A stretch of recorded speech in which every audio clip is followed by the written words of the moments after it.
congregación siempre como tenemos un entorno que no somos solamente nosotros el grupo cristiano, si bien acá en Aguilar creo que es el único grupo, pero en otras comunidades hay dos o tres, por ejemplo en Estumilla hay, creo que no sé si son los carismáticos, mi hermano decía, ellos cantan con más emoción y se lo llevan, tenía 8 hermanos, lo atraen.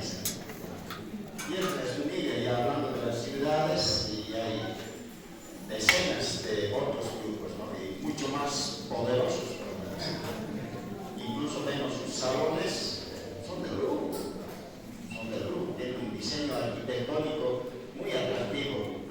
Me acuerdo de una vez que estaba en Yacuiba, creo que en una conferencia estábamos invitados a entrar ahí y había una señora, qué bien, dice, no, pero yo tengo uno de los bautistas. Tienen sus preferencias, a veces la presentación, todo eso, pero eso es de segundo plano. Hay otros aspectos que también debe preocuparnos a todos, es la parte doctrinal o la parte teológica. En Potosí hemos hecho una pequeña exposición, no sé si se ha comprendido, pero hay que luchar por la fe. Y la pregunta, por ejemplo, que había un hermano dijo si se podía ir o no a los seminarios teológicos, si se podía o no. En mi modesto entender, no sería válido esa pregunta si se puede ir o no se puede ir, sino si es recomendable o no es recomendable. Porque nadie no puede prohibir, yo no puedo prohibir al hermano que vaya a un seminario teológico, él es libre. No puedo tomar autoridad a menos que su padre. Si es menor de edad, su padre lo puede prohibir, pero si es mayor de edad, tampoco, pues, porque son derechos constitucionales. Vivimos en un estado de derecho, entonces todos tienen su derecho, nadie puede ser prohibido. Entonces, así funcionan las cosas, ¿no? Entonces, lo único que nosotros como cristianos podemos hacer es recomendar sí o no. Entonces, aquella vez habíamos visto que no siempre son recomendables, ¿no? No vamos a tocar ya esa parte, casi unos 40 minutos nos hemos tomado tiempo. Ahora quiero ver otro aspecto, hermanos. A veces las otras denominaciones tienen titulares muy atractivos, pero nosotros debemos estar siempre preparados. Y algunas cosas que he observado yo de otras denominaciones, no voy yo, digamos, contra lo que ellos predican a Cristo, porque predican también a Cristo. El apóstol Pablo había dicho, ¿no? Algunos predican por envidia, pero de todas maneras el nombre de Cristo es predicado. Pero tienen sus formas que a veces nos pueden enredar, nos pueden atrapar. Voy a tocar esta noche un tema, puede ser que les suene extraño, pero a ver, vamos a introducir. ¿Será que se puede borrar este pizarroncito? Se lo volvemos a colocar también. Una fotito, ¿verdad?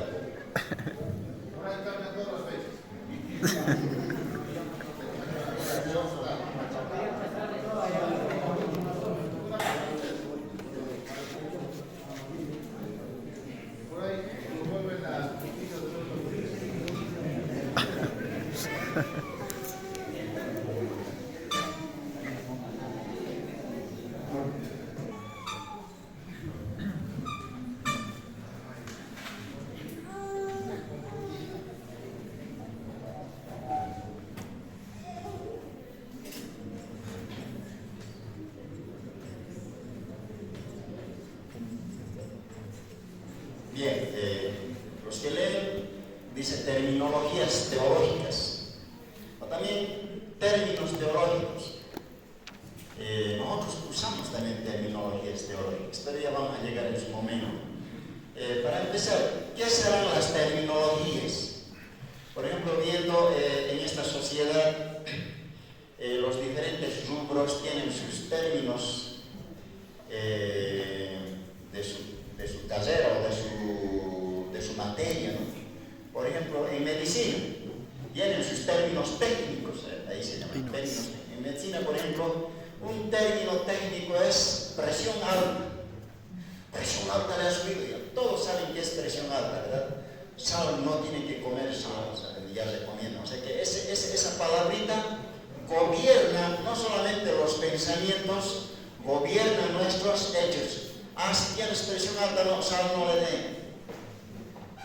Gobierna nuestras actitudes, o qué hemos de comer o qué no hemos de comer. A ver, ¿quién puede dar otro ejemplo de un término técnico? Iatrogenia. ¿Diabetes? Iatrogenia. Diatrogenia, un médico debe saber eso, no, yo no sé nada, ignoramos. ¿Por qué? Porque esos términos solamente en el rubro no funcionan. Los mecánicos tienen, por ejemplo, los físicos, por ejemplo, fuerza gravitacional. En el mercado ni idea de fuerza gravitacional, ¿no? Pero para los físicos sí. Tengo la tiza, yo lo suelto, ¿qué ha pasado? Cayó. ¿Por qué? La gravedad. ¿Por la fuerza de qué? Claro, pero se lo llama fuerza gravitacional, ¿no? Por la gravedad, por la aceleración de gravedad que tiene la Tierra. En la Tierra 9.81, en la Luna está por 4 más livianito.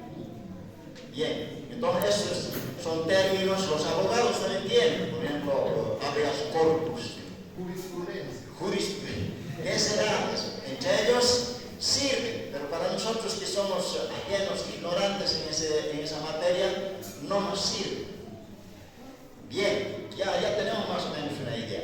Y otra cosa, esos términos técnicos para los del rubro es sagrado. No pueden romperlo, es sagrado. Porque están cargando concepto, está cargando un concepto. Ahora vamos a la parte teológica. En el cristianismo también existen términos. Empezaremos por la Iglesia Católica, la más antigua. Bueno, no es la más antigua. Los católicos se ufanan o se gargantean diciendo que la Iglesia Católica es fundada por Jesús. No es así. Históricamente, más o menos, la Iglesia Católica ha aparecido por el 382 o el 400 después de Cristo, con todas sus características. Más antes, no hay.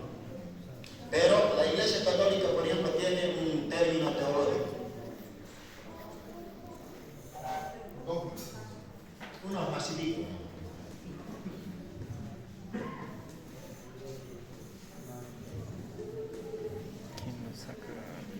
¿Quién es la Madre de Dios? Para los católicos, María. María es la Madre de Dios. Pero, ¿cómo creen los católicos que María es la Madre de Dios? ¿Cómo han llegado a esa conclusión? Porque María es la Madre de Jesús. Y Jesús es Dios. Entonces, es como una, ¿cómo se llama esto en filosofía? Un silogismo, ¿no? Un silogismo. Si María es la Madre de Jesús, con premisas, y Jesús es Dios, entonces María es Madre de Dios. Ese es un término teológico y ellos lo creen hasta el día de hoy. Pero nosotros que somos de otros grupos, somos mecánicos, no nos afecta. No creen. Pero entre los católicos sí lo creen, es sagrado. Y por eso lo llevan en el hombro a la Virgen María, aunque sea de yeso, ¿verdad? ¿Por qué? Porque su conciencia está cautivada por ese concepto. Un término teológico en sí es un concepto, ¿no? Y los conceptos nos controlan. Nosotros tenemos conceptos, ni nos damos cuenta. Tenemos conceptos. Hagamos un paréntesis. Por ejemplo, el concepto del azúcar. Dice que el azúcar no tiene ni proteína, no tiene nada, es dañino, solamente es para la lengua, nomás ella dentro en el paladar. El azúcar acidifica la sangre. El azúcar, consecuencia del azúcar, viene el cáncer. Ese concepto ya no azúcar, ya no Coca-Cola. ¿Qué es? Es un concepto que nos está dominando, nos está controlando, incluso nuestras decisiones. Tenemos varios conceptos que debemos tener, ¿no? Nunca nos damos cuenta nosotros. Entonces, hay otro concepto, otro término teológico en la Iglesia Católica. La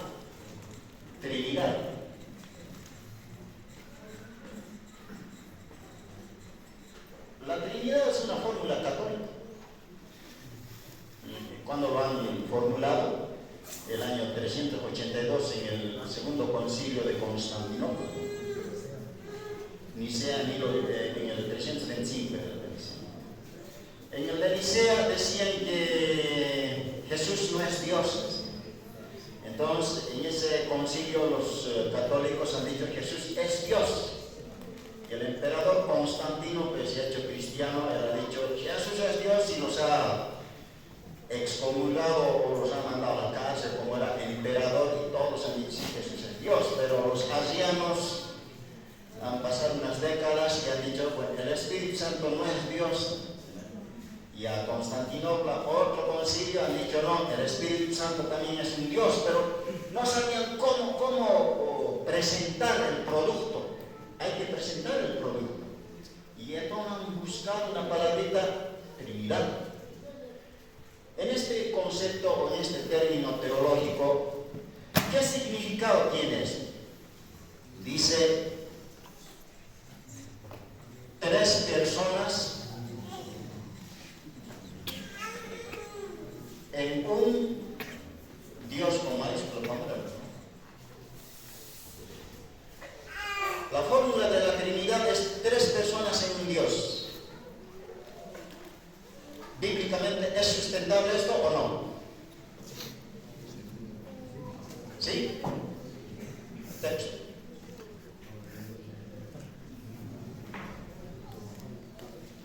La Trinidad, tres personas en un Dios. Textualmente, ¿es sustentable, sí o no?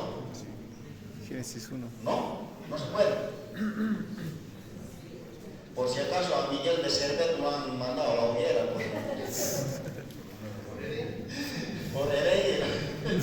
¿Sabía eso, no? No sabía de Miguel de Cervet. Era un médico Miguel de Cervet. Después de la reforma, porque los reformadores eran católicos, ¿no? Bien abrazados de la fórmula de la Trinidad, salieron, y Miguel de Cervet era un lector independiente, y al leer la Biblia dice, ¿de dónde sacan ustedes la Trinidad? Si no hay en la Biblia. Ahí nomás los papas se han juntado. Juan Calvino se ha enojado también. Lo han mandado a la hoguera a Miguel de Cervet. Murió en la hoguera. Busquen ustedes en la internet Miguel de Cervet cómo murió. No hay en la Biblia eso de tres personas en un Dios. Muchos han utilizado 1 Juan 5, 7. Eso es válido para nuestros días nomás. Pero hace unos 800 años atrás no había. 1 Juan 5, 7 dice, ¿no? Tres son los que dan testimonio, el Padre, el Hijo y el Espíritu, y estos tres son uno. No existe ese texto en el manuscrito original. Ese es espurio. Así nos duele. A veces puedo comentar a los hermanos mayores. Se escandalizan los hermanos mayores. Después dicen, ese hermano está enseñando mal o está rompiendo las enseñanzas que hemos estudiado. Pero la verdad es la verdad. 1 Juan 5, 7 no existe. Tres son los que dan testimonio. Ahí nomás se quiere. Ahí nomás. Pero sacarlo de la Reina Valera es difícil. No lo van a sacar. No lo van a sacar. Los editores, los que venden o los que imprimen, así lo van a sacar. 10, 20 años pasarán, 10 años. Y nosotros leemos y pensamos que lo ha escrito el apóstol Juan, pero el apóstol Juan no lo ha escrito. Menos mal que existen hoy en día los interlineales, y ya no están en los interlineales. Ustedes deben tener su Biblia electrónica. A veces es más recomendable la Biblia electrónica, que hay muchas versiones, y también están los interlineales, están en griego, en el idioma original, y no están. No lo están. Entonces, la fórmula de la Trinidad es un término teológico, ¿no? Que ese término teológico gobernó e hizo mandar a la hoguera a un hombre. Bien, a ver, vamos a pasar a otro grupo.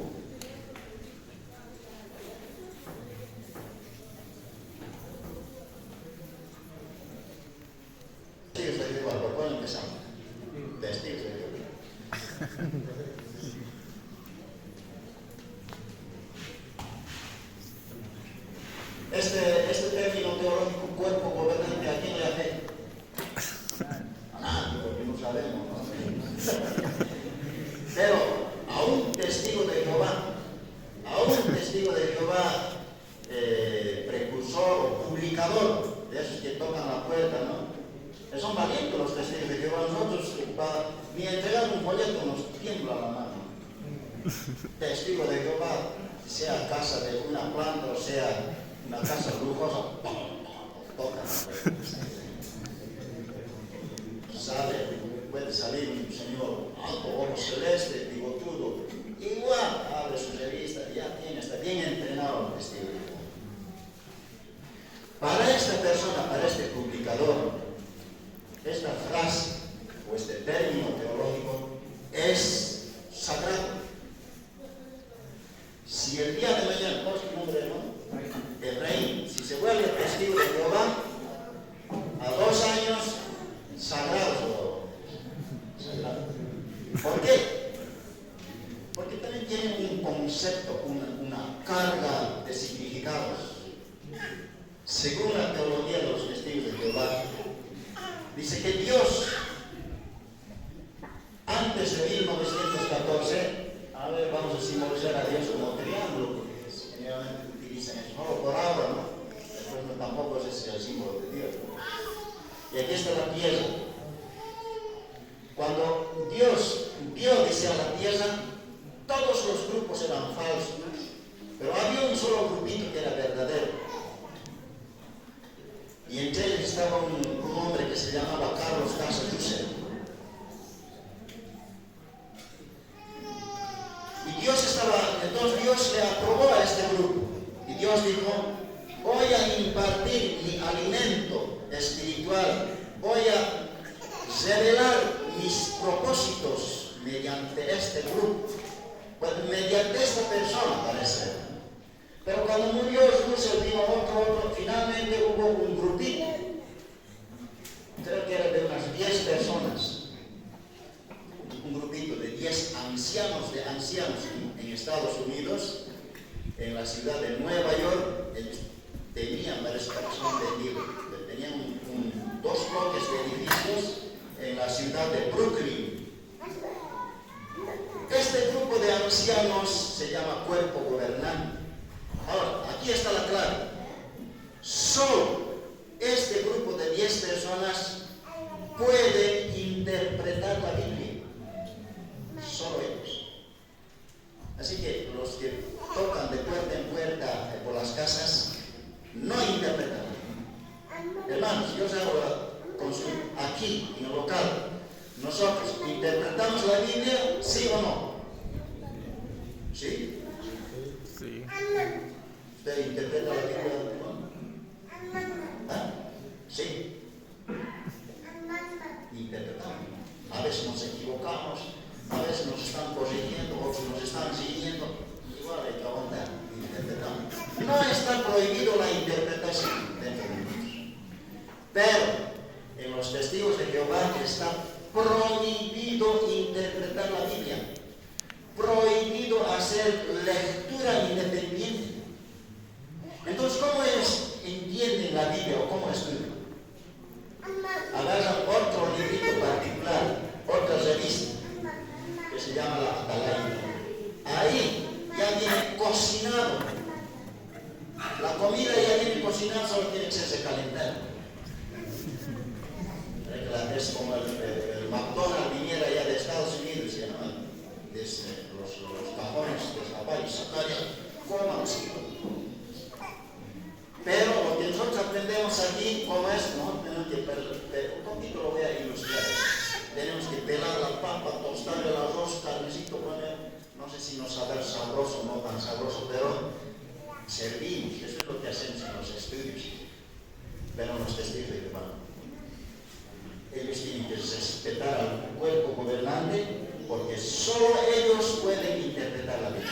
Es el canal mediante Dios se comunica al hombre mediante ellos. Entonces, este significado hace que ellos sean tan ciegos que no escuchan a nadie, solo a su cuerpo gobernante, solo a su revista es tan sagrada.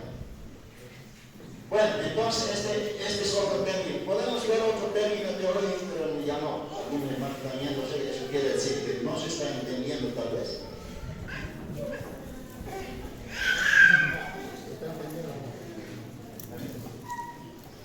Los adventistas. tienen otro término. No es este el único que tienen nosotros los testigos de Jehová. Yo he sacado una lista casi de 20 términos teológicos. Los adventistas tienen otra porción de términos teológicos. De eso es un libro que voy a mostrar.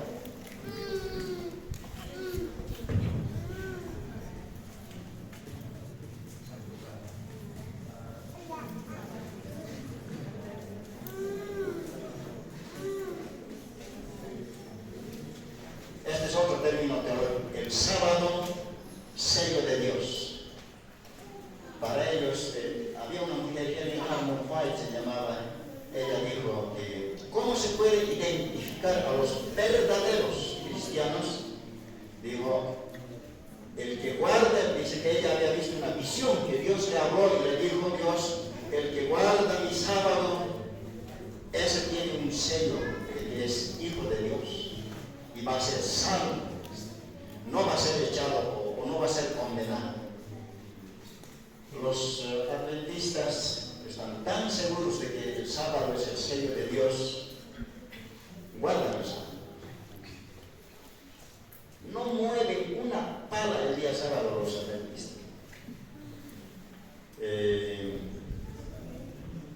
Hay colegas de trabajo que el día sábado no responden ni el teléfono.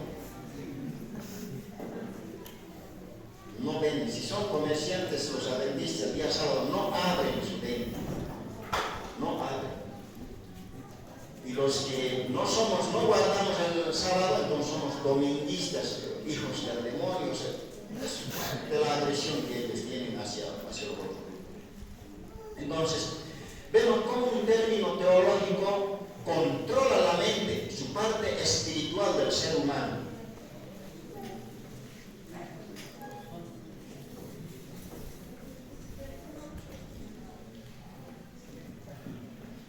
Nosotros nos autocriticaremos.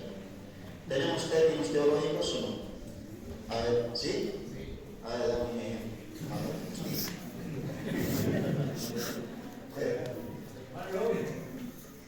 Hay un término que utilizamos, no sé si es escritural desde mi punto de vista, yo le comparto. Nosotros enseñamos la venida de Cristo inminente, tal cual como lo escuchamos. Es un término teológico que utilizamos nosotros, pero no sé qué tan escritural es. La venida de Cristo inminente. Si no está escrito la frase, entonces es un término teológico. Si la frase está textualmente escrito en algún versículo, entonces no es término. Un término teológico, por ejemplo, que yo he escuchado y yo lo respeto, la verdad, todos creo que con buena intención utilizan. Por ejemplo, es esta frase así.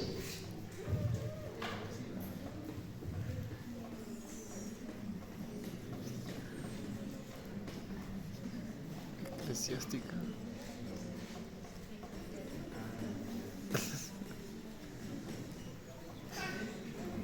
Disciplina eclesiástica. Y no es textual.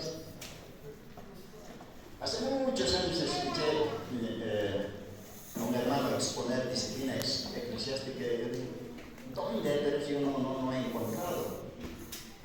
Pero tampoco el hermano es que él ha recibido la revelación. De algún lado alguien ha debido escuchar. A alguien ha escuchado. Y ese alguien a otro alguien. Y finalmente, tanto investigar, encontraron un libro, ¿no? Ya de 1700 o 1800 de peso. Es de otra, ahí está completito, bien explicado la disciplina eclesiástica. Un libro de unas 120 páginas. A lujo de detalle. Entonces, este teólogo, de alguna forma, él ha llegado a configurar qué es la disciplina eclesiástica y luego los pastores u otros líderes han leído, han explicado mediante radio, en revistas, folletos, y muchos a veces inocentemente y de buena fe leemos. No está prohibido leer, leemos y enseñamos, pero es un término teológico, porque no hay en la Biblia, en el Nuevo Testamento textualmente que aparezca disciplina eclesiástica. Entendemos lo que quiere decir, pero no hay. Y cuando no lo hay, quiere decir que nace del pensamiento o de tanto que ha meditado el autor, el escritor.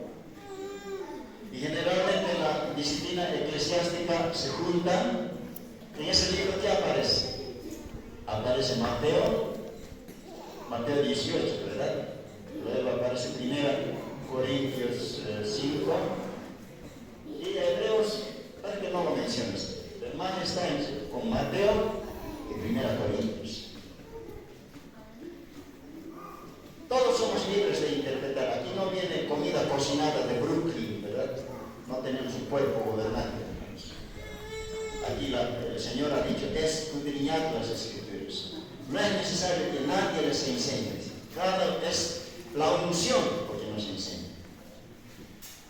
Yo no lo veo tanta relación entre Mateo 18 y 1 Corintios 5. Personalmente, ustedes analicen. Si lo ven que hay relación, adelante, pero no parece haber. Parece que de otro tema está hablando Mateo 18 y 1 Corintios 5.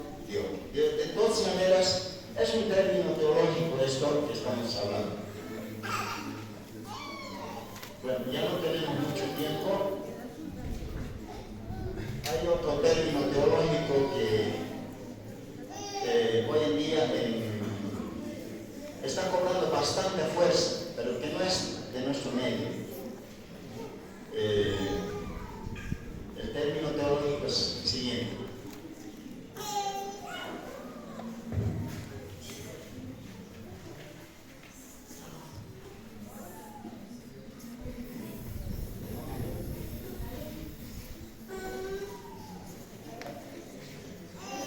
La soberanía de Dios.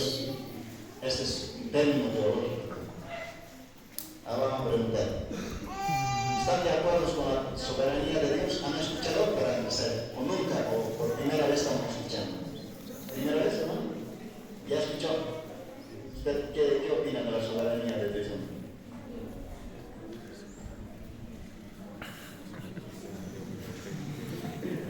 Por ahí. Salmos. Dios es soberano. Salmos. Por ahí algún otro, ¿no? Hay un Salmos que dice Jehová hace lo que quieren los cielos, debajo de los cielos.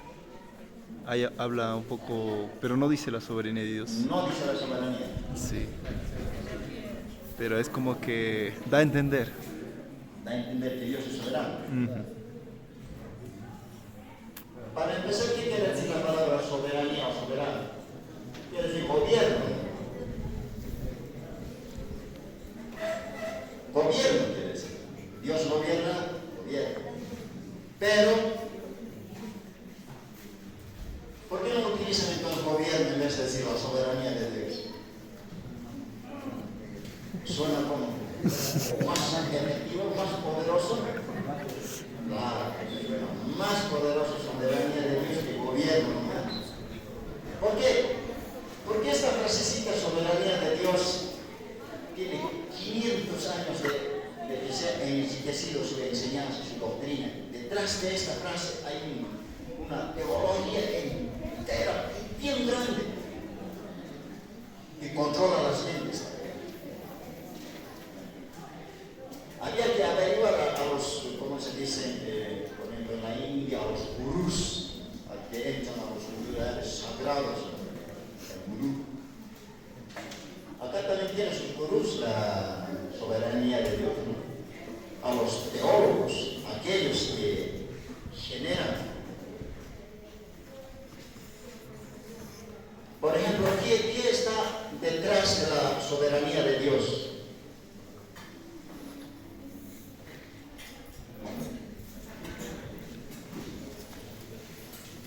La salvación.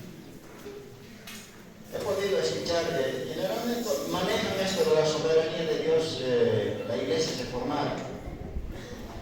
Hay un pastor, por ejemplo, un líder que ya ha fallecido, Sproul. Hay otro señor que se llama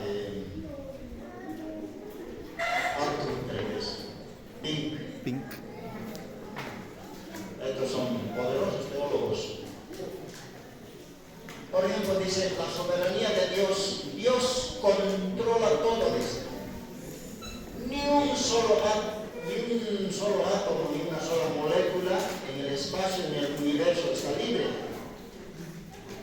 Pero no solamente eso. Puede ser, no está, Dios sabe, está bien, Dios sabe, pero aquí entra la cizaña. Dios lo ha programado. Por ejemplo, tengo esta tiza en la mano. Suelto. Yo digo, depende de mí, si quiero suelto, si no quiero, no suelto. No, dice que no depende de mí eso, sino que Dios, mediante un decreto de Dios también había escuchado, eso es otro término teológico. Dios ha decretado que yo suelte esta tiza. Todo ya ha programado Dios, ha predestinado Dios. Por ejemplo, el que haya un accidente, Dios ya ha predestinado. Pero aquí viene lo peor. Un poquito a mí me ha decepcionado MacArthur. Era muy lector antes de John MacArthur, pero en uno de sus conferencias que da John MacArthur dice: Dios ha programado el pecado. ¿Cómo puede ser que Dios haya programado? Dios ha programado el pecado, pero no es culpable del pecado. Y estos dos señores no tienen miedo en decir eso, porque Albert Pitt dice, ¿no? Para que Dios brille, dice, era necesario hacer un manto negro, que es el pecado. Entonces, solo detrás del manto negro, Dios puede brillar.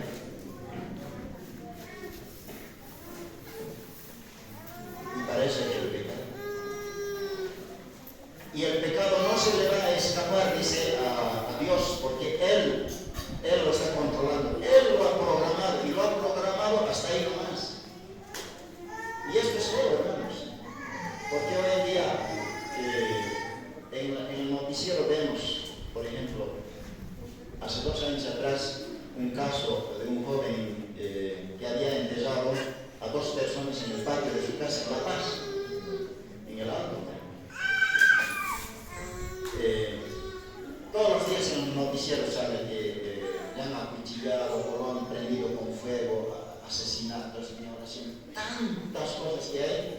Y este señor Pink dice que Dios ha programado, Dios ha ordenado para que sucedan estas cosas así.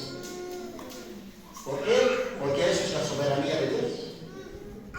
Porque dicen, ¿qué hubiera pasado? Dice, digamos, este es el universo de Dios.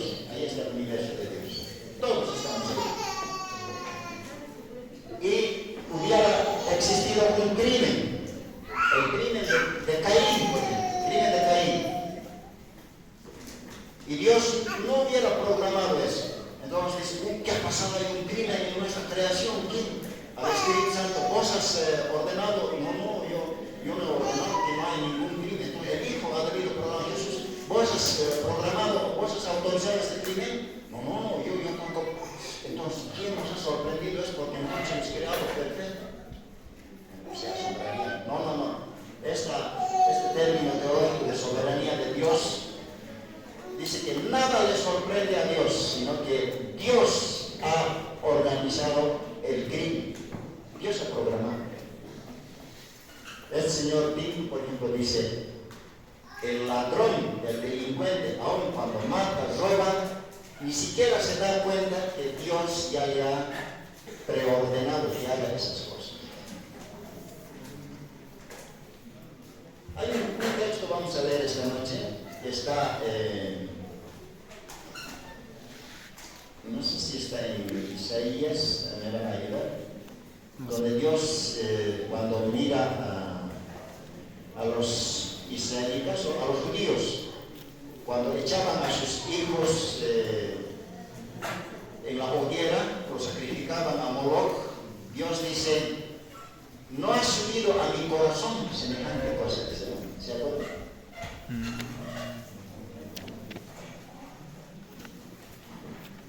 A ver, 7. Vamos a leer Jeremías capítulo 7.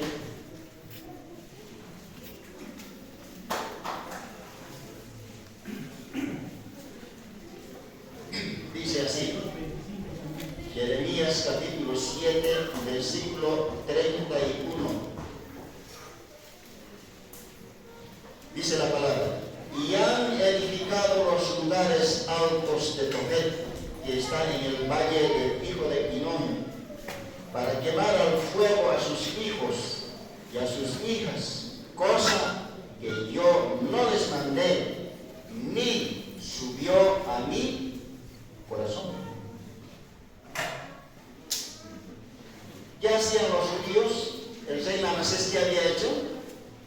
A su hijo, al primogénito, vivo, no sé cuántos mesecitos tendría el bebé, vivo lo lanzó al fuego, donde estaba Moloch, ¿no? El dios Moloch.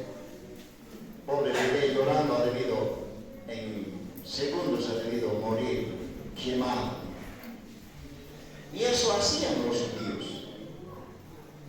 Y Dios dice, esa práctica tan abominable nunca yo lo he enviado. Ni siquiera esa idea subió a mi corazón. Pero el concepto de la soberanía de Dios dice que Dios ha ordenado a los judíos para que quemen a sus hijos, como dice el texto, a sus hijos y a sus hijas en los lugares altos. ¿Cómo? ¿Dios ha ordenado para que quemen a sus hijos o no? ¿Dios ha preordenado? No ha preordenado Dios eso, porque aquí dice la Biblia que no ha subido siquiera la idea al corazón de Dios.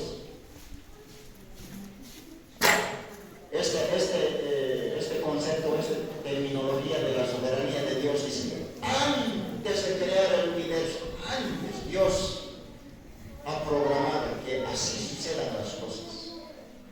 Entonces, hermanos, yo personalmente, cada uno es libre de juzgar y analizar. Esta terminología de soberanía de Dios para mí no funciona. Cada vez que leo soberanía de Dios, yo elimino. Otro significado tiene. No solamente tiene el significado de gobierno. ¿Entendemos? Una cosa es Dios que gobierna, pero otra cosa es que Dios haya programado el pecado. Esa es otra cosa. Dios nunca ha reprogramado el pecado. Pero esta doctrina o este término teológico en sí. No me vayan a confundir más que yo estoy enseñando otras doctrinas, sino quiero un poco despertar el interés, la curiosidad, para que nosotros también analicemos, empecemos a ser críticos. No es escuchar por escuchar, recibir por recibir. Hagamos crítica.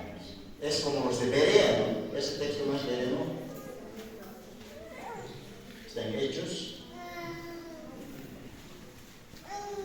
Hechos capítulo 17.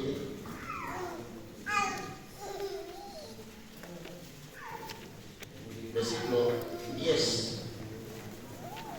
Pablo y Silas estaban escapando, creo, de Tesalónica. Los judíos no querían, lo persiguieron.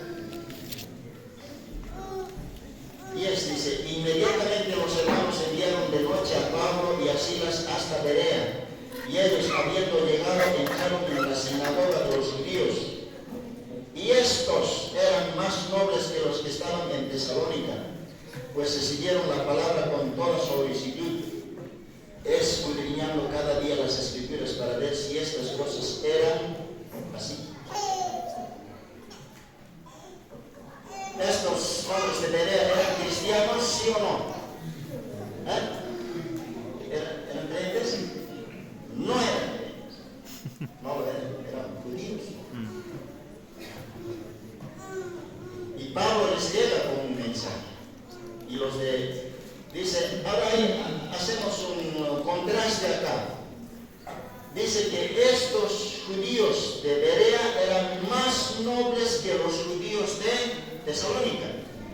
La palabra noble más o menos, ¿qué quiere decir? O buscando, aquí siempre vamos a ir a Viña o a Estrón, ¿no? Que es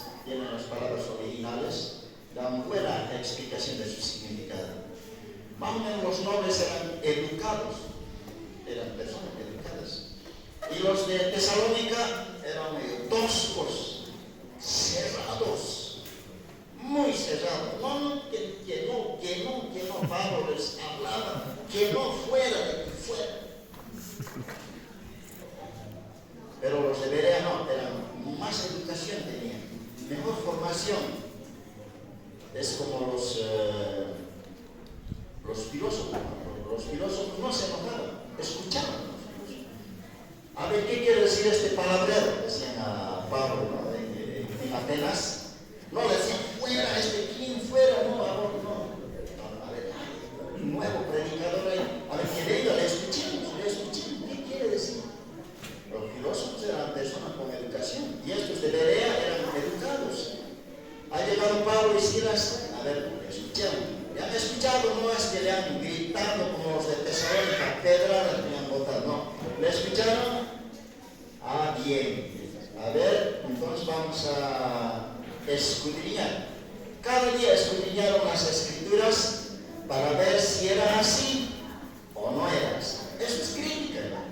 Eso es hacer crítica o juicio. Como dice en Corintios, hablen 2 o 3 y los demás hagan crítica. Hagan crítica.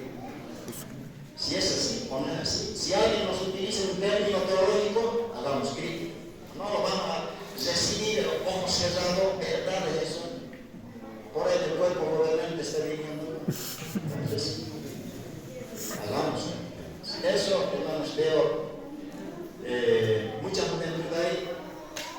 Nos interesemos en leer y escudriñar las escrituras. Y eso es lo que nos hace falta, hermanos. En muchos lugares acá en Bolivia donde nos congregamos, falta, hermanos, que lean de las escrituras y expongan. Falta que expongan obreros. En muchos lugares ahí han quedado ancianos, mayorcitos. En Topra, por ejemplo, el más joven debe tener 55 años. Todos son mayores. En Cotagaita también he visto mayoría de mayores. ¿Y la juventud dónde está? Y los hijos de los hermanos, uno dice entre comillas, están en sus casas algunos. Nos interesemos, hermanos, pero yo sé que al investigar, al leer, uno quiere, escucha a uno o ve un canal o escucha la radio a un predicador, a otro predicador. Hagamos crítica. Uno de los pasos, uno de nuestro filtro, que sean los términos teológicos. Utiliza el término teológico, muy bien, hay que poner a Pablo Lupa con microscopio, lo vean, no lo aceptemos así a la ciencia. Bueno, nos quedamos con el texto, 2 textos hemos leído, el último, y estos eran más nobles que los que estaban en Tesalónica, pues se siguieron la palabra con solicitud, escudriñando cada día las escrituras para ver si estas cosas son así. Pasando hemos cuestionado la doctrina de la Trinidad, pero no me acepten a mí. Vayan a escudriñar entonces. Empiecen desde Génesis. Por ahí existe esa formulita. 3 personas en un Dios, por ahí dice escudriñar. ¿Qué quiere decir la palabra escudriñar? La palabra escudriñar originalmente quiere decir rebuscar. Es como cuando el mendigo va al basurero, no hay comida. Busca bolsas, latas, levanta, busca. O el sabueso, por ejemplo, dice, ¿no? ¿Cómo es el sabueso, el perro, cuando hace perder a su dueño? Va de un lado o regresa atrás, va por el perro. Eso es indagar o reconstruir los hechos, más o menos. Ese significado tiene escudriñar. Nosotros, hermanos, tenemos que escudriñar. Eso era finalmente el objeto, la intención, hermanos, de esta participación en esta noche que hemos hecho. Los textos que hemos leído, Dios bendiga su palabra en nuestro corazón. Gracias.